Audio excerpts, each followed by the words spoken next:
Well, good morning. It's me, Kenny Polcari, your host of the party. And today is February 28th, 2024. And that would usually be the last day of the month, but this is a leap year. So there's one more day, and that's tomorrow. So here are the things that you need to know to get your day started, right? It was a quiet day yesterday, but that was expected. We talked about that, right? There wasn't a whole lot happening ahead of the rest of the week. Today brings three more Fed heads. Are they going to support the current narrative of patience is a virtue?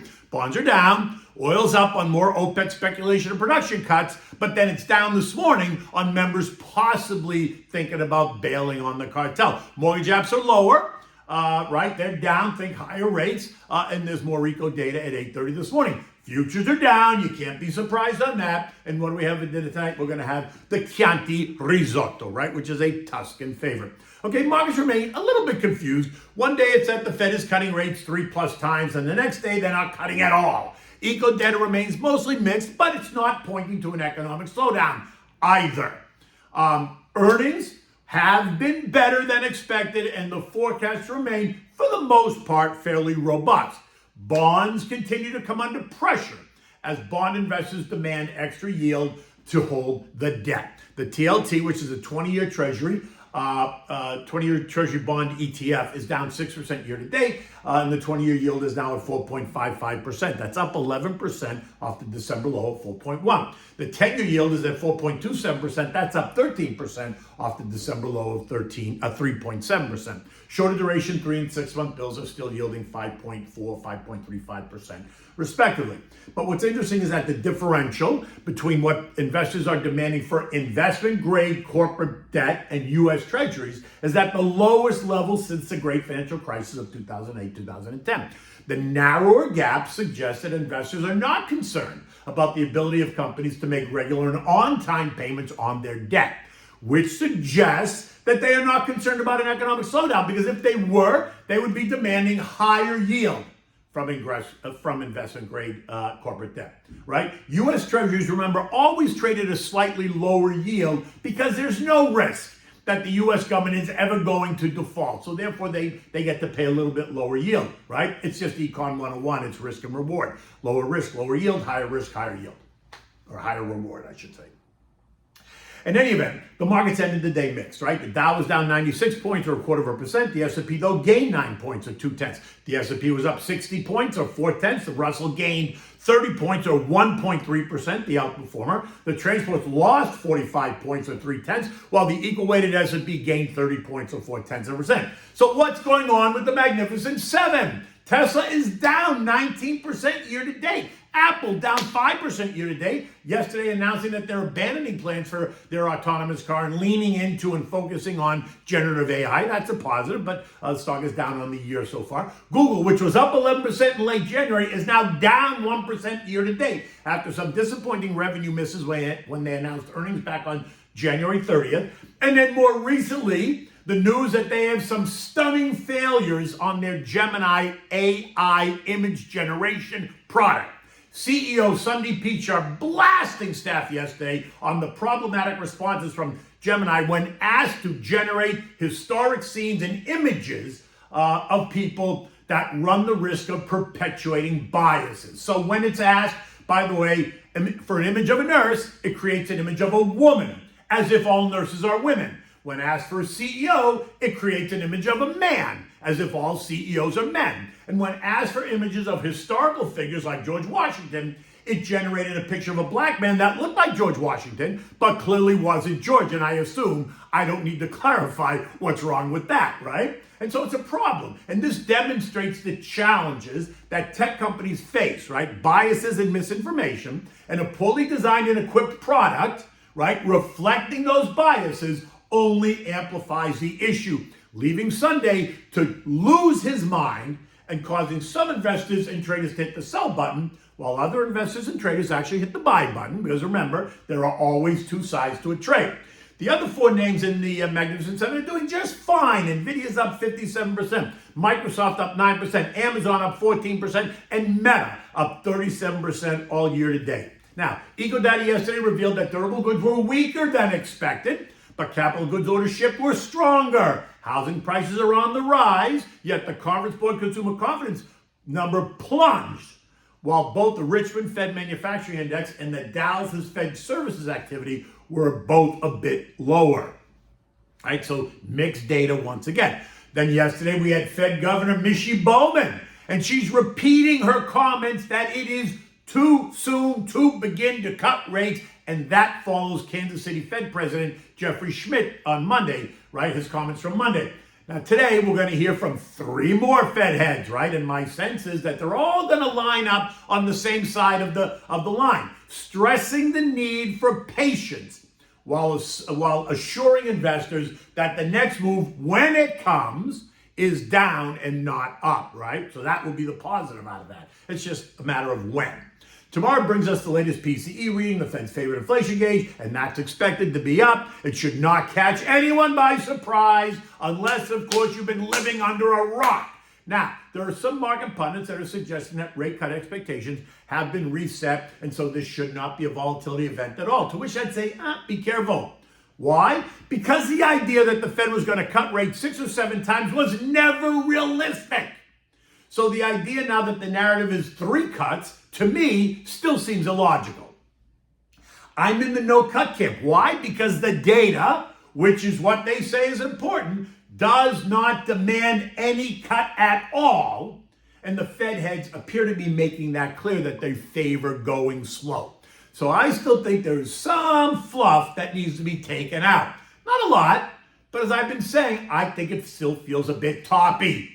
Let's see what Chicago's Austin Goolsbee and Atlanta's Rafi Bostic and Boston's Susie Collins have to say today, remembering that Schmidt and Bowen have laid the groundwork. Now, JJ's also been pushing the idea that rates will remain higher for longer, so yeah, I give him a little bit of credit too. But, the markets were not paying attention, or at least some in the markets were not paying attention. Now, today brings us mortgage apps, which are down another 5.6%. This on top of the negative 10.6% last week. You can cite higher mortgage rates, right? You can credit that. Second revision to the fourth quarter GDP, and that's expected to remain unchanged at 3.3%.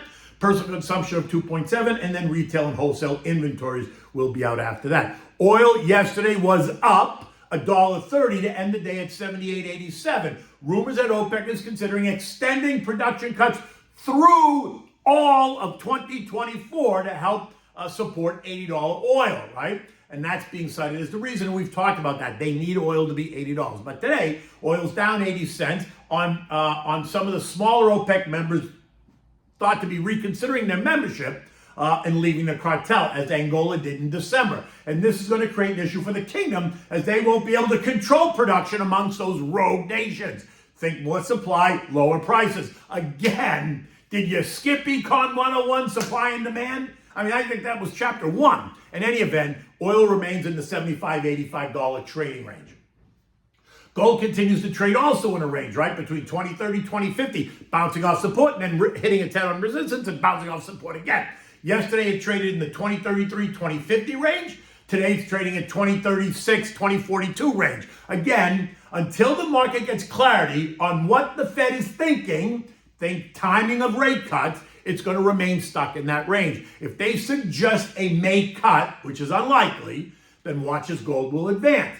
If they leave it undefined, then watch gold continue to struggle. And the dollar index, the DXY, which came under pressure yesterday, causing gold to advance, is up today. That's the weakness in gold today, right? This morning, the DXY is up 25 cents at 104.07, right? It's now above the trendline resistance, which was 104.06, leaving the possibility of the dollar to re-challenge the most recent high of 105.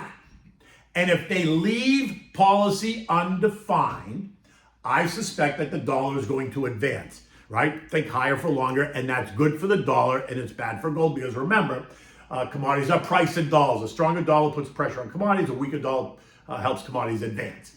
U.S. futures are down this morning. Dow futures down 120, S&P's down 15, Nasdaq down 75, Russell down 16. I expected the action to be subdued yesterday, and it was.